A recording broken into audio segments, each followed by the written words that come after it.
Well, thank you everyone for joining us on this evening. I'm sure you had other things to do, but thank you. I appreciate it a lot. So the topic of this talk is order flow options in the MEV supply chain, or maybe now we should say in the transaction supply chain. This is the new fancy term to categorize kind of like the process in which the transactions are settled on Ethereum. And the talk is broken down in three topics: everything about order flow options, production ready order flow options, and where is the value going, following the money. But first, let's just try to understand what order flow options are and how can you design them to be most effective. So order flow options are mechanisms employed that auction off the right to settle users' orders with the goal of returning as much value to the users that otherwise leaks throughout the supply chain. And order flow options are very helpful because they help surface the true value of the transactions, because the moment you have someone bidding for the transactions, technically it's supposed to reveal the real value of the transaction itself. And also because by design, we can use order flow options to eliminate the negative externalities of MEV. So in a sense, just get rid of the MEV that users get harmed for.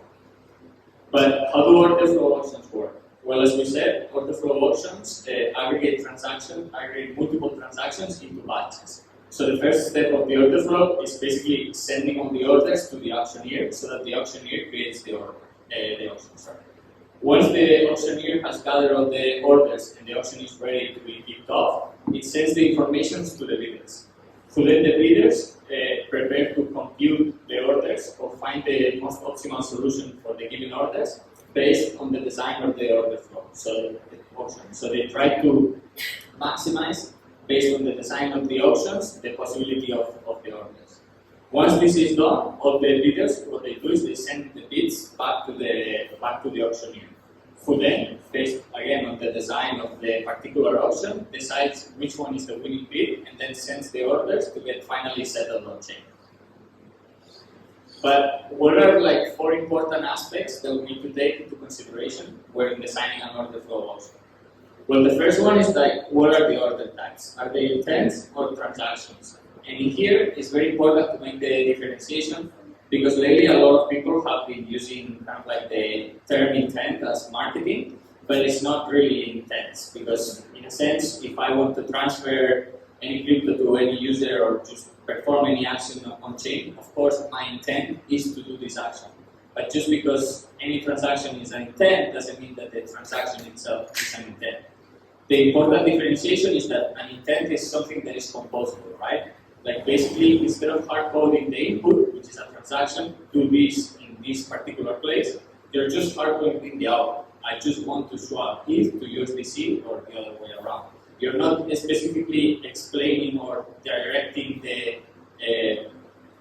executioner what are you going to do with that specific transaction.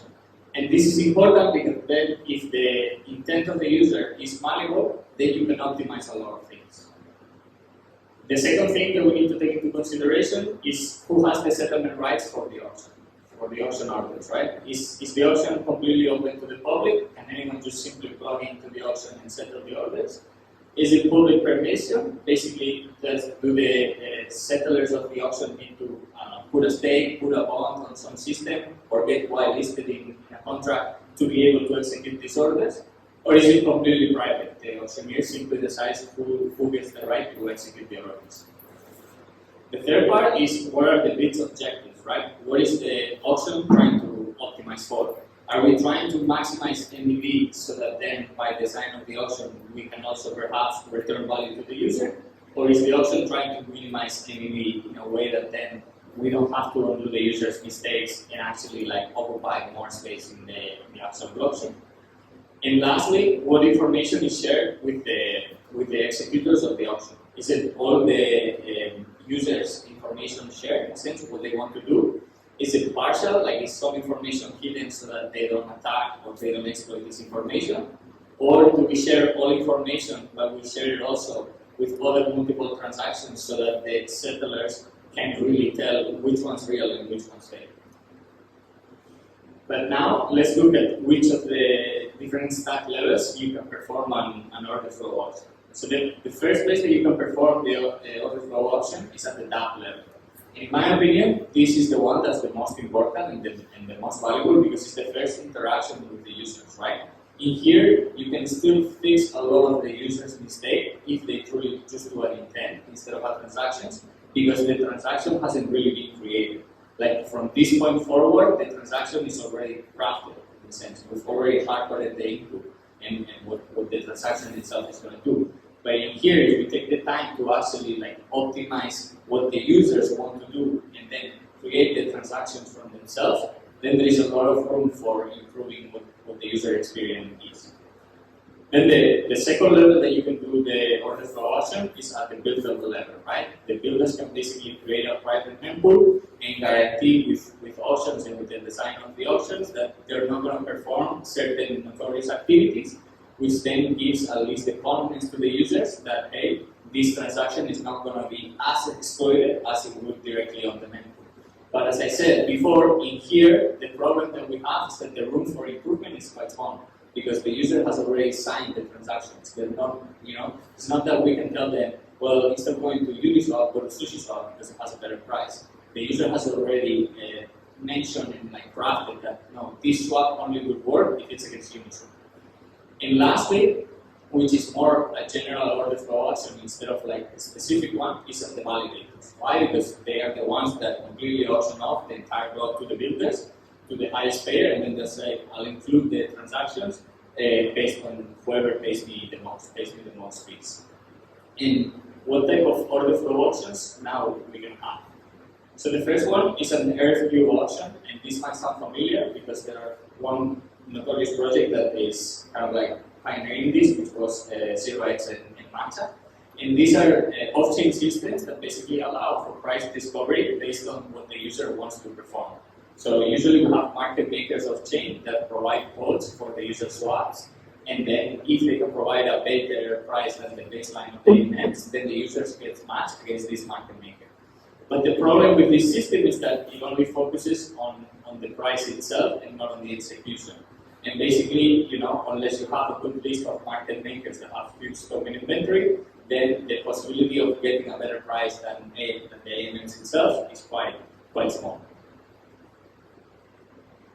Then the second one is frequent batch auctions. In here is instead of single quote intents, we have multi-dimensional intents.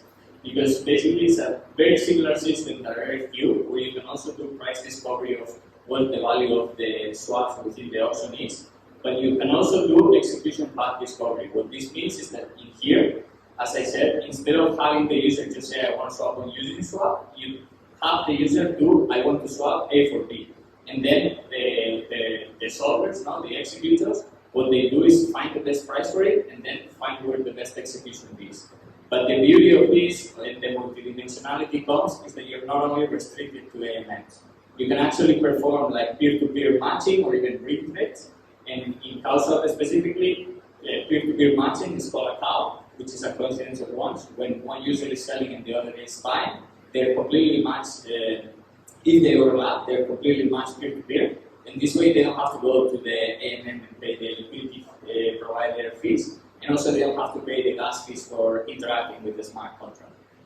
And lastly, you have a block-based aggregator, which is a transaction executor. But in here, because the transactions are already crafted, you can't really like have an execution path discovery or simply like a price discovery.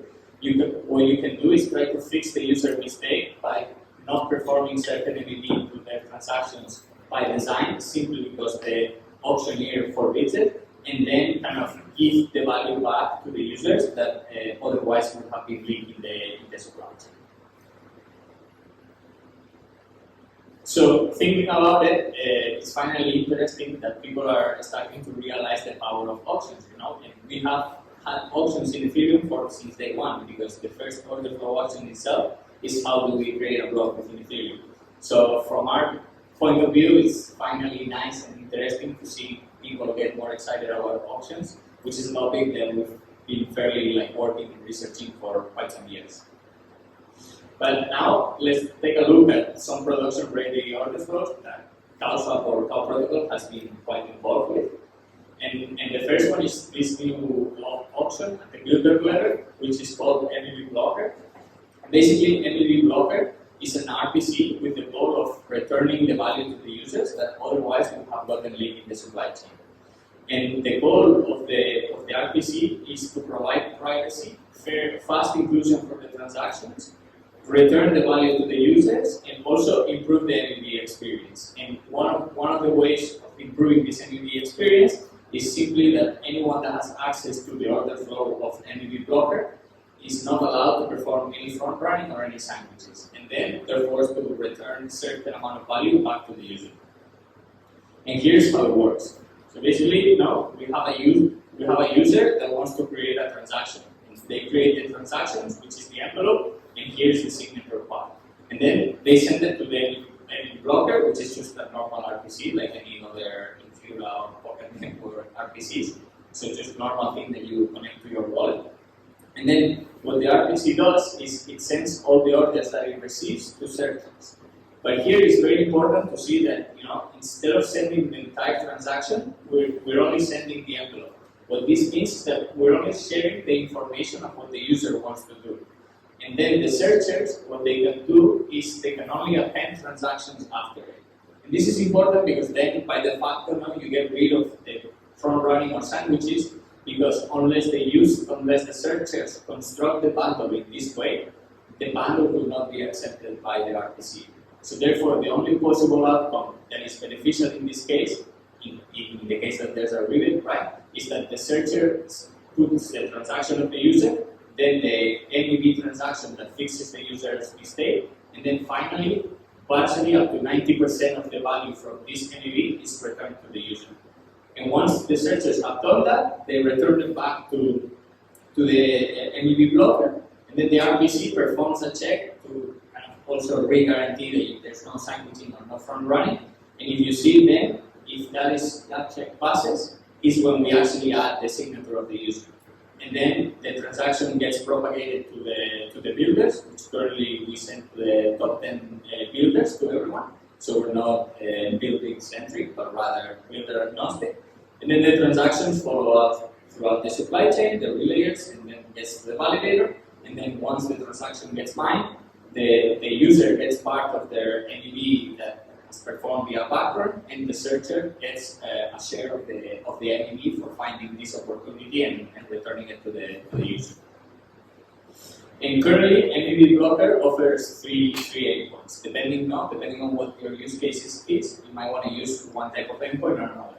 The general one is RPC-MEV-Blocker.io, or if you want to add the /fast, which is focused on fast inclusion, and then it also gives you the option to get a rebate, basically if your transaction generates MEV. And here it's important that to clarify that just because it offers you a rebate doesn't mean that you're always going to get a rebate. Only if your transaction creates a background opportunity, then you will get part of the rebate. The second endpoint is no reverse, which basically focuses on protection from reverse at the cost of having a slower transaction inclusion. And this might not be relevant for many use cases, but for others it might be, as it guarantees that the transaction will not revert and will actually get mined on chain. But with the caveat that instead of being as fast as the main endpoint, it's going to be a bit slower. And lastly, the no refunds or full privacy endpoint, which focuses on privacy and fast inclusion, but no refunds. So it's important in here that if you use this endpoint, basically what you want is just to directly send the transaction to the builders and have the guarantee that no one's really going to do anything to your transaction. And this is where the privacy part comes in. But why is MEV Blocker important for Ethereum? Well, it's important because it's the first step to redistribute value to the users. It's also a better way to give privacy to the users, because maybe you don't care about the rebate, but just simply not revealing what you want to do on chain might be enough of a good use case for your type of transactions. And it's also important because it helps the least sophisticated users of the chain. And here, while maybe all of us are kind of like crypto natives and we know our ways around, there's still many people that don't really know what they're doing and get screwed daily.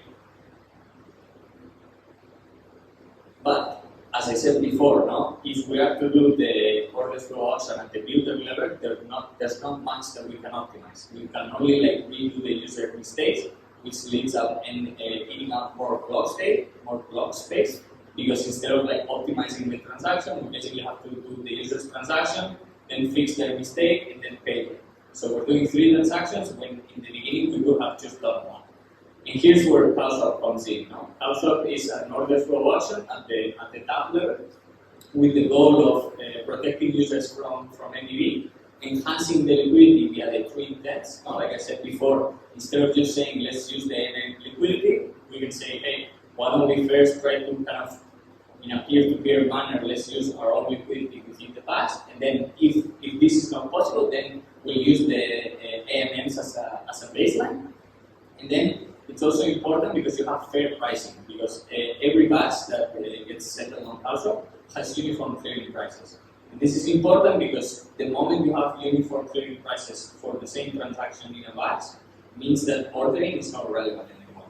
In a sense, the root cause of MEV is how do we order the transactions.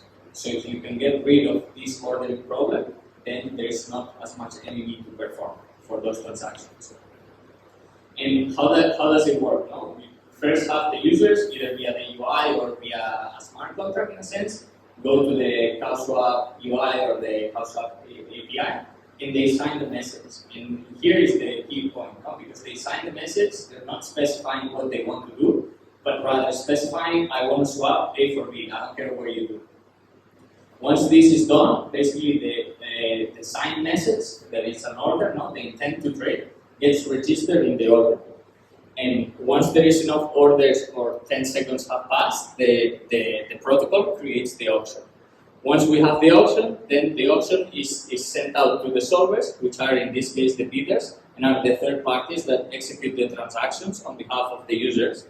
And they are the ones in charge of actually finding the best price for the users and the best execution path. So then there is a window of 10 to 15 seconds where the solvers have to come up with the most optimal solution. Then they return the value to the protocol, and the protocol, based on the optimization, which in this case is maximizing user surplus, decides which one is the winner. And once we have a winner, which in this case is solver 3, it sends the submission to the protocol, who then is the one to actually submit the transaction on chain and then return the swap to the value to the users. But why is it better? Well, as I said before, right? If we have the users kind of creating the transactions themselves, we're occupying a lot of the block space that otherwise could be available, right? Why have 6 interactions and very little block space? Which means that now for this small block space, the gas fees to actually be in there are much higher, when we can actually like optimize these trades. And then also from the AMM side, why create more MEV opportunities with this ordering game that is kind of just a race condition to see who gets it, when you can actually have like optimized settlements. And this is where CowSwap comes in, right? Because we batch the transactions together. Basically, you have one big optimized interaction directly hitting the chain. And also because the uniform clearing prices, in theory, and most of the times, sometimes if I'm honest, it doesn't happen, but most of the times, the liquidity pool should be perfectly balanced. Why? Because of this case of uniform clearing prices, right? Because the ordering doesn't matter. It doesn't matter if I go first here or the other. They're all going to be perfectly balanced in the end. And now let's take a look at where the money is going. So in January and February, EGEM5, which is a very good website for MEV and in general trading analytics, conducted an analysis and saw that $48 million were lost from the users throughout the supply chain. Well, actually 41 because 6 were simply burned for the EIP 1559. And in here we can see something very interesting, that in the end, the party that kind of does the more work, which is the builder, is the one that's earning the least. So the searcher is pocketing like around 70% of the MEV that was stolen. The builders are only pocketing 10%, and the validators, which are kind of like the lazy people that do the least amount of work, are pocketing the most, 70%. So this means that there's still like a lot of overpayment for getting your transactions included to the chain. and only the validators are the ones benefiting from this. No other, in general, the users are not benefiting from it. And for MEV blocker, so I would say this is outdated because I think it's 70,000 users already that have installed this RPC in their wallet. We've made already like 2,000 kickbacks, which means 2,000 rebates given to the users, and in value this is around 167 ETH. And right now, currently the wait time for your transaction to be included is 8.2 seconds, and the success rate is at 95%. And from the CowSwap side, we've protected $24.3 billion from being attacked from MEV. We've already returned 150 million to the users by optimizing before their transactions hit the chain. And we've had around, since the inception 2 years ago, 10,000 users, which, I mean, maybe it's a bit less because this is unique addresses and not users. And in conclusion, order flow auctions can bring fairness to the game because basically the moment you have clear rules in the game and that there's no possible way of cheating, then everyone benefits.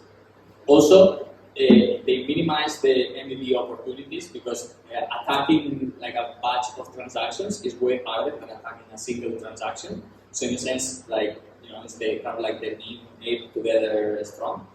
And then they also improve price discovery because with uniform clearing prices, you guarantee there is no kind of cat and mouse game of who gets to order the transactions fair, but rather everyone that goes on the same batch gets the same price. They lower the transaction cost because you can optimize the transactions via the batches. If 3 people are going in the same direction, why do 3 transactions when you can actually do only 1 by summing up the balances? And lastly, they enhance the liquidity because the intent means that you can use the user's liquidity itself to trade against other users. And they also, because you use batching and uniform clearing prices, they create non-toxic flow, which means like retail flow, right? And this is important because then if you have an AMM and you have liquidity pools, maybe if you have a source of non-toxic flow, your LP providers are willing to charge a way smaller fee than if they're actually trading against arbitrageurs or more informed parties in the chain. And this is already possible today because Balancer DAO 3 or 4 weeks ago, a month ago, approved an 80% discount to CowSwap solvers, where whenever the CowSwap solvers route to Balancer LPs, the fees are going to be way less, and thus technically they're going to be more competitive and be able to capture more trading flow. So yeah, in my opinion, intents, but the real ones, not transactions, are the most powerful tool to get rid of MEV and actually give back to the users, give value back to the users. And thank you for being here.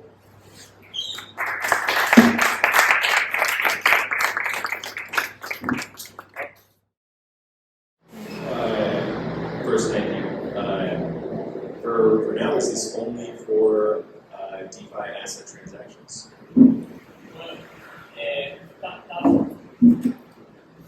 So CowSwap, yes, it's only for swapping, but MEV blocker is more generalized. So technically, any transaction can be protected. Although, if we're honest, the vast majority of use cases is for swaps. But technically, you can use it for anything.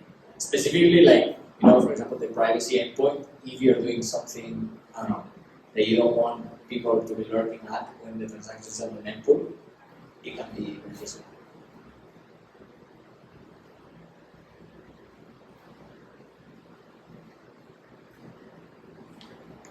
I just want to show CowSwap a bit.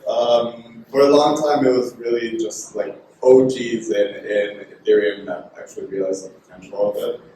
It's starting to get more mainstream with the moves in the cow game. I want a Mario cow game, by the way, but CowSwap is genuinely a very cool product. That's it. Thank you.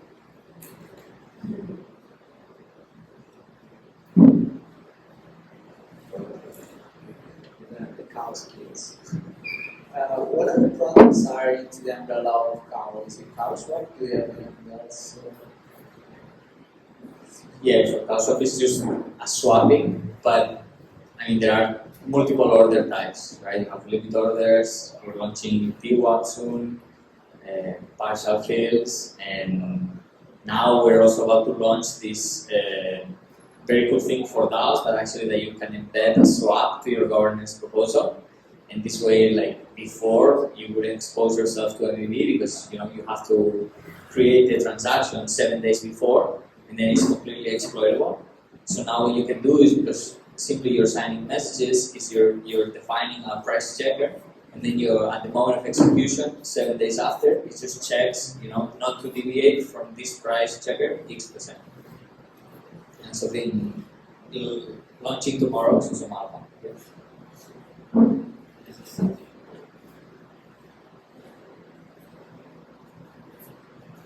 So now it's the beer time. Never. SGX is centralized. No, we're already there.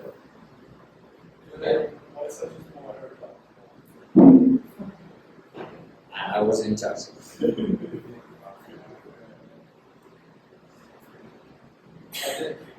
What about the chains of scope? So only two. So we're only on Gnosis Chain and MEV. Looking at more, but it's just still the trading volume on other chains is still insignificant compared to Ethereum, like quite insignificant.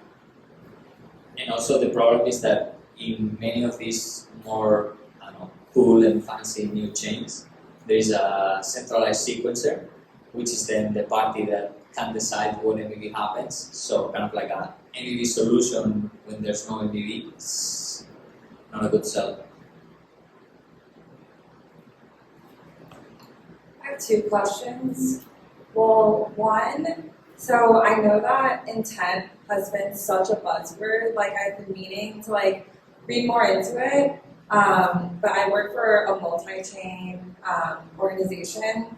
But concept of it is still a little complex for me personally, and but is intent-based architecture siloed to just the Ethereum based network, or is it just across the board? Yeah, okay, create the intents, but it just depends on what is the user creating. If the user is creating a transaction, or if the user If the user is creating a transaction, then sure, it's an intent to do something, but it's not an intent because it's not malleable, right? You cannot compose on it. The user has already told you what they want to do. So in here, this is the important part. It's hey, the user, in the case of swapping, right? Hey, I want to swap ETH for USDC.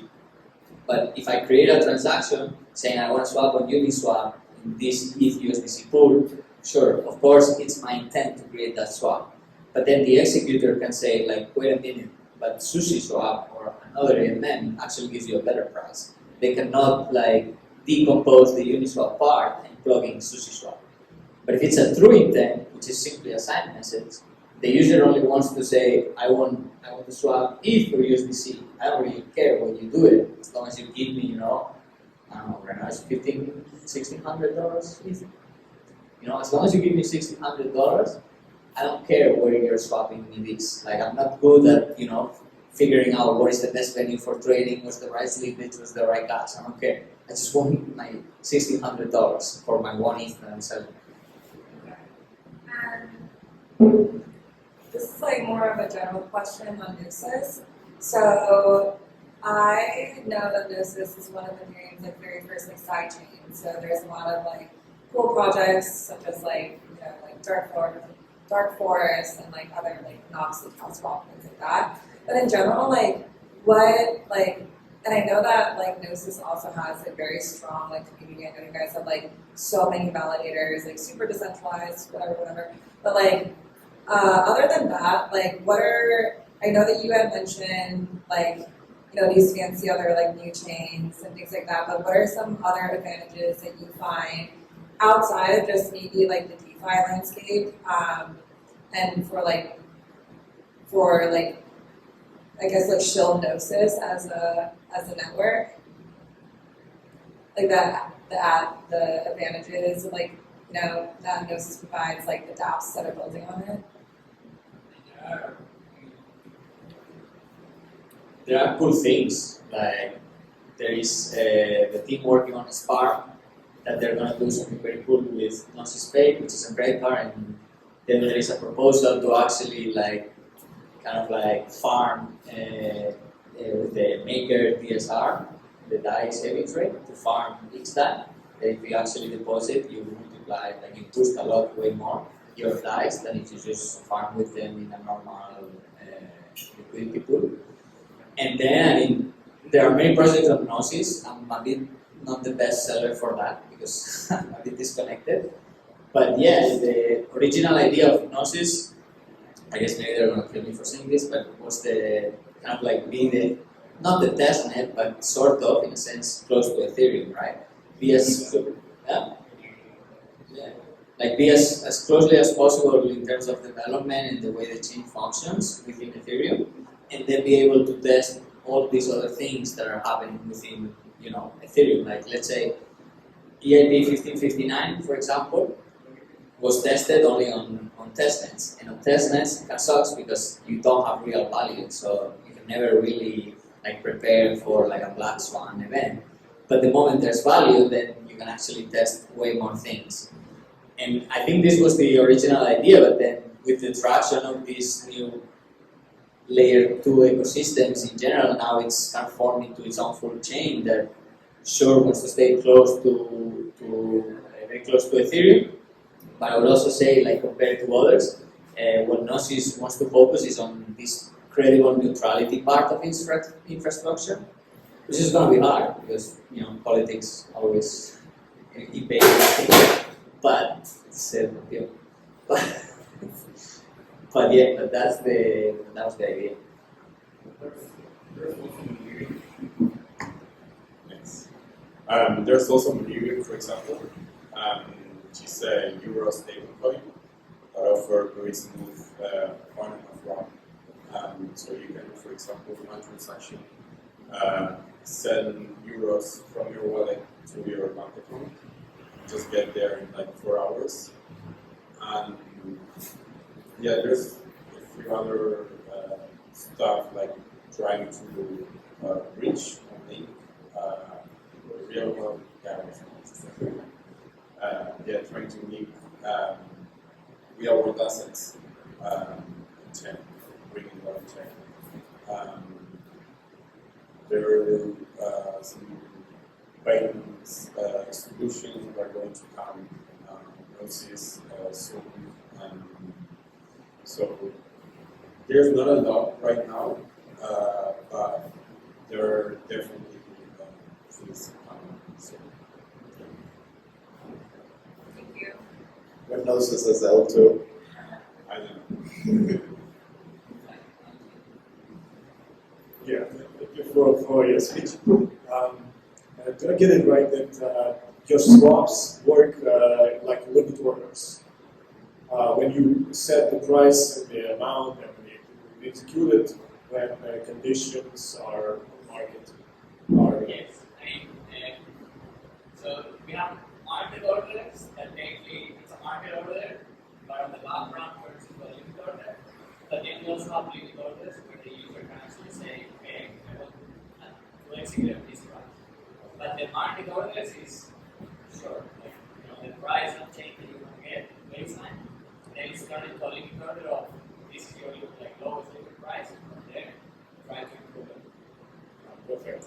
So I have two more questions. The first one is, so you are competing with kind of 1-inch stuff, the perfect routing, right, for the swaps, the best price, basically. Yeah. Okay. And have you checked the Uniswap before? Have you checked? Where's the speakers? Okay. It's like from there. It seems like that we were fine. Okay. Have you checked Uniswap before? A protocol which implements your limit orders already? They will be released soon. Have you checked that? Is it? I mean, I have to check what they want to do, but it's not definite yet. Yeah. Okay. Yeah. Just maybe you have some thoughts about that, how you basically integrate it in your workflow, because it's kind of the super basic stuff, like where they create the pools with some specific additions inside. They work as a limit order, and you basically have a like super direct on chain orders. So that's why I'm just like asking about that. If you haven't researched yet, then probably we have something to discuss. No. So one big difference on that is it's not every. In CowSwap, it's every pool, and Uniswap, it's just the pools that allow limit orders. Technically, with the hooks also, for the way they get rid of MEV, it kind of sucks because we kind of gave them the idea because someone made a post from Gnosis on how to do like MEV capturing events, which in the end it's a little bit what MEV blocker does, but instead of at the RPC level, at the tab level, which is just create these like if-then statements, like hey, a little bit like a flash lock, right? Only execute this swap if in the end the final like if this execute this swap, and if this swap has MEV, only execute if the background is given back to the LPs. And then if they don't fulfill the properties, then the swap reverses. But they just announced that they want to do that, but there's not that like it's just the ideas. Like, it's not the final code. For I think it's to 1 month or whatever of community feedback, and then we'll see. But this year, it has this version, sorry, has a 4-year business license. But then I have to hear how they are for Ethereum. Sure.